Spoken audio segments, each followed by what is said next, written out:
நீலகிரி அடிவாரம். So time வந்து 12 மணி. நான் ட்ரெக்கிங் ஸ்டார்ட் பண்ணி 4 ஹவர்ஸ் ஆகுது. 4 ஹவர்ஸில் 7வது மலை அடிவாரம் வந்தாச்சு. ஸோ லாஸ்ட் மலை ஏற ஸ்டார்ட் பண்ணியாச்சு.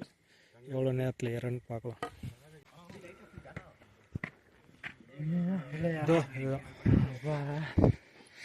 வெள்ளியங்கிரி பீக் வந்தாச்சு.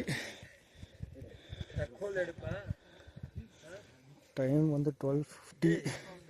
Heart rate 178. Elevation 1788 metres. So டோட்டலாக இங்கே ரீச் ஆகிறதுக்கு 4 hours 48 minutes எடுத்துருக்கு. 180 179 ஹார்ட் ரேட்.